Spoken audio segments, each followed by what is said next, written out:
Always, yeah, that Dottie was playing during the offering. Anybody recognize that song?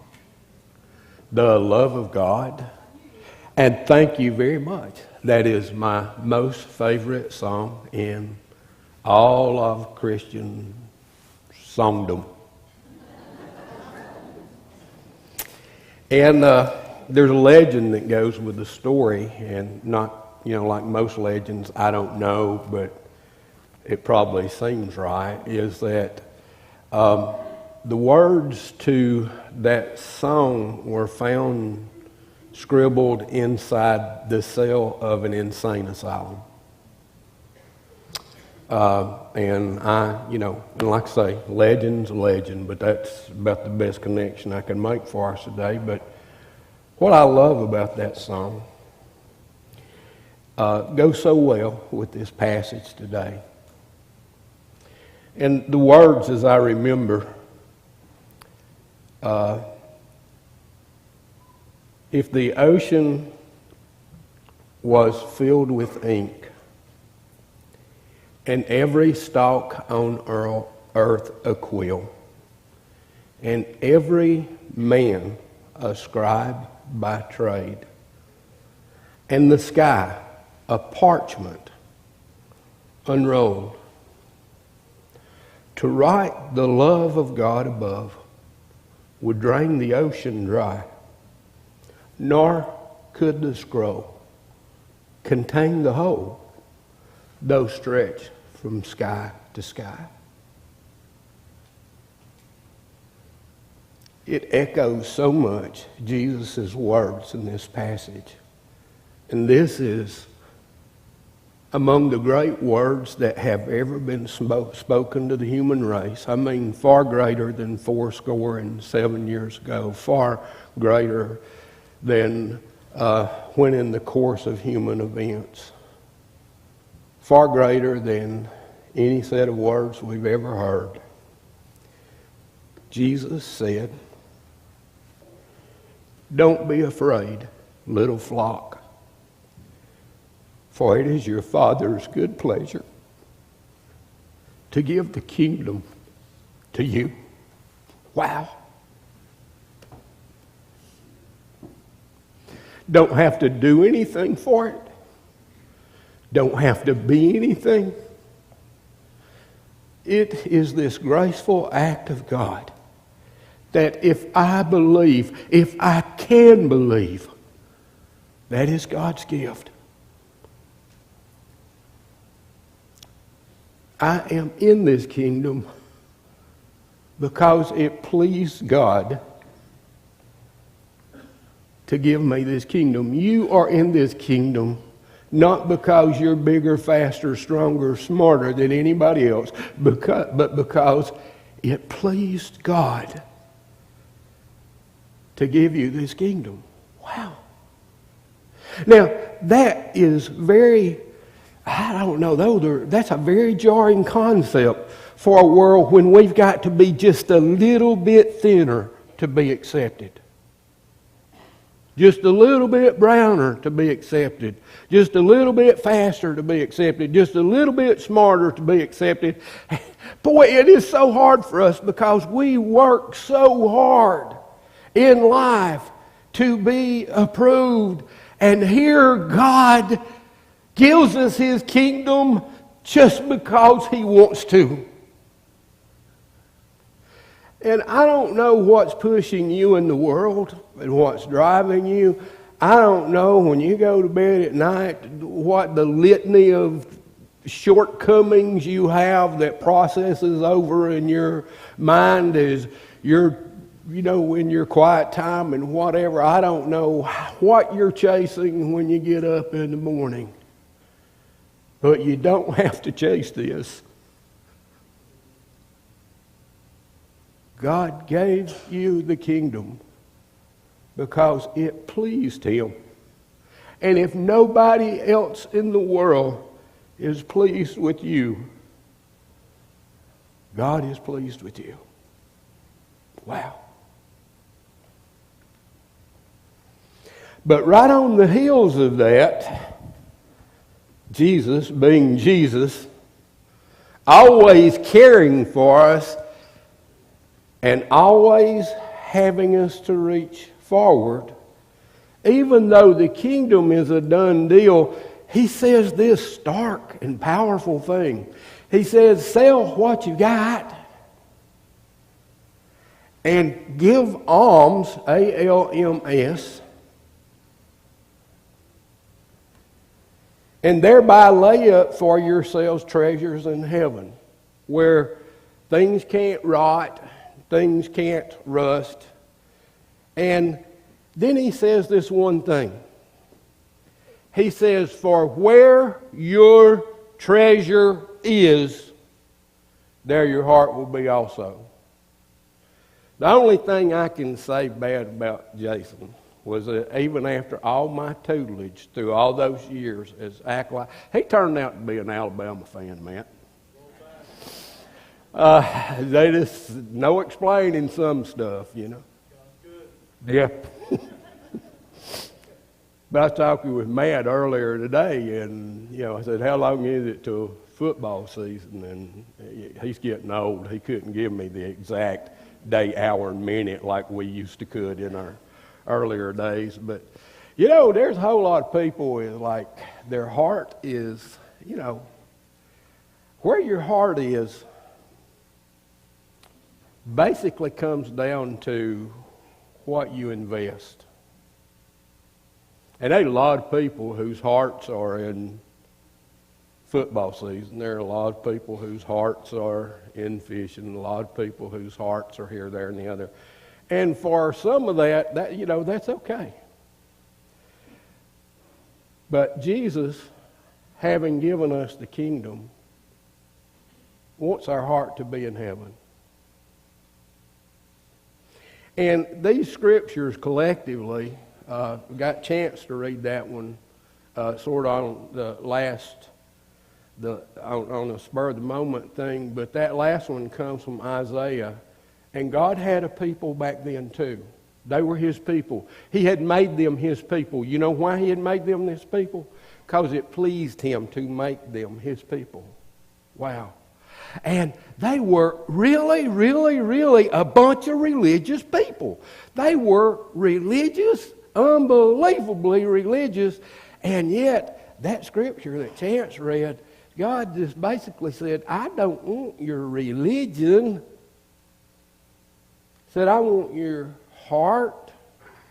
He said, I don't want your religious observances. I don't want your offerings. I don't want all this stuff you do. Then he said something about what I call investments. My problem is, how do I get my heart from here to heaven where it's supposed to be? Well, Jesus says, where your treasure is, your heart will be also.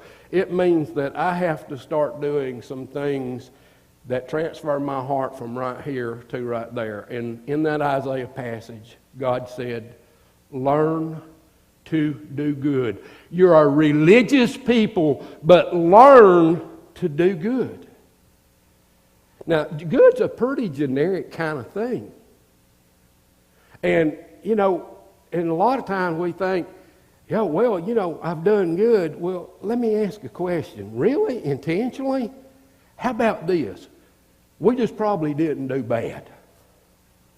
Okay? But how rare is it that people intentionally go out and do good? That's what God is saying is one of those heart-changing kind of things. Is we aren't just idling along and paying our taxes and staying out of jail. We're actually intentionally learning to do good. And they had a church, they had a religion that had learned not to do bad, but they had not learned to do good. So if I'm talking about investments that take my heart from this world and put it in heaven, I got to ask myself a question. I got my blank sheet of paper out, and I got my imaginary pencil out, and you got yours out. Did I do good this week? That's the one I have to write down. Now remember, paying your taxes, not bothering your neighbor, and staying out of jail is not doing good. Intentionally doing good.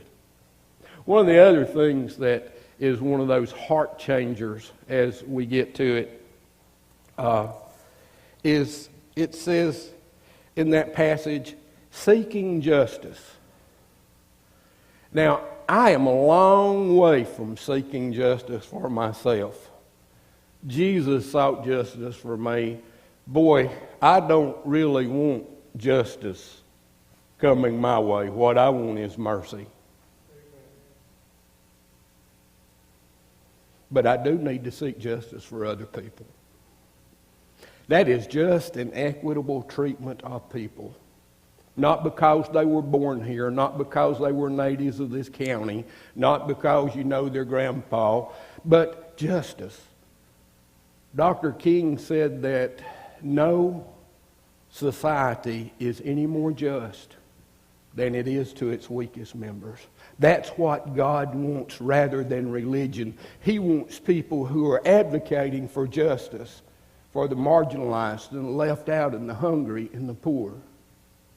And when you get involved in those kind of things, you find out that less and less of your heart is here and more of your heart is in a better place. It says, seek justice. And it said, rescue the oppressed, defending the fatherless.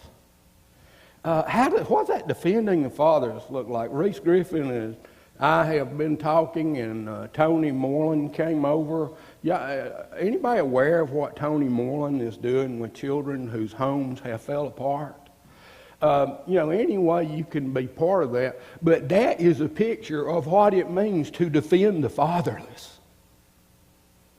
I mean, if there is any phenomenon in this nation that can clearly be stated as a phenomenon, it's fatherless children. Does that mean their daddy's dead? No, it means their daddy's gone. And entire communities are falling apart because there are no fathers. And one of the things that it says that one of the investments we can make is we can invest in defending the fatherless. How many of you in here are in the mentoring program? All right, 1, 2, 3, 4, 5. Yeah, that is a version of that. So, defending the fatherless. Caring for the widow. So these are things that we do, and when we do them, our heart changes. And in the Psalms, as Chris read it, this is like a pretty fiery thing, wasn't it, Chris? I sort of, when you got that point of where God was going to really get on everybody, I thought, whoa, I hope this turns out well. And then that last verse talks about thanksgiving. If you want to get your heart out of this world and into another world, you and we all need to practice the discipline of giving thanks to God. Now, I know it's hard to do when you wake up in the morning and you multi-$1,000 home and you're couple of $1,000 bed, and you go into your $25,000 kitchen, and you do all this. It is so hard to find anything to be thankful for, ain't it?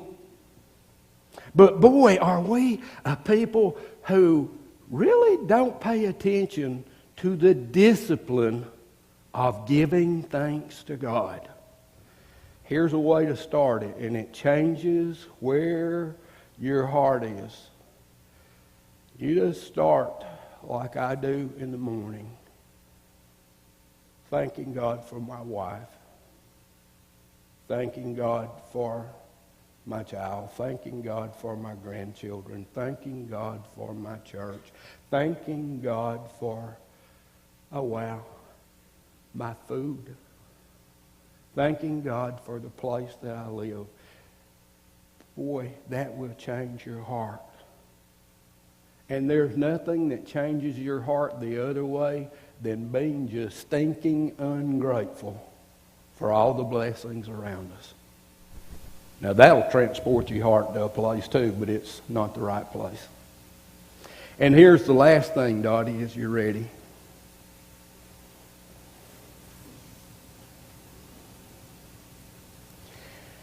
Embracing the idea of being a servant. Here's the deal.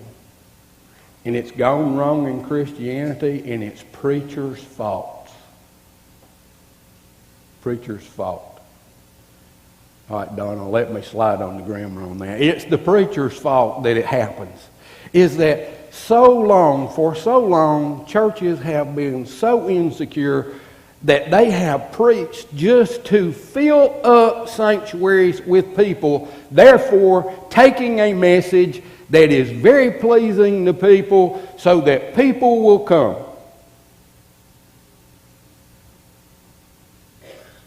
And preachers have somehow, intentionally or unintentionally, got across this message that God is here to serve us.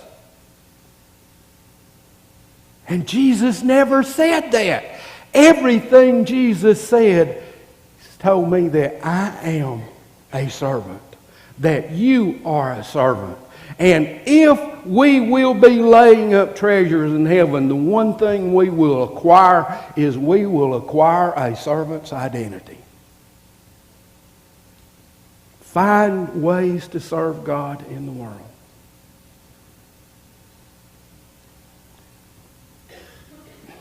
My son-in-law is an investor. I try to borrow money from him at every opportunity because he's got some. Because he's an investor. My investments went really badly because I've invested in minnows and and boat gas, and somehow or another none of that's working. But I saw one of his investment sheets where he had made this investment in this, and there was this laid up, and there was this investment, and you had this dividend. You had this investment and you had this dividend. And I got thinking, if we all sat here in light of these scriptures, if we filled out that blank sheet of paper today and asked ourselves the question, this past week, what of my heart did I invest? What pieces of my heart did I put on the other side? By intentionally doing good. Not just doing neutral, but actually getting up and intentionally doing good. What changes did I make? What investments did I make just by telling God thank you? By telling those around us thank you. There's a lot of things that we said this morning, but Jesus said this. Little children, it's a done deal. God gave you this kingdom. Why? Because it pleased him to do that.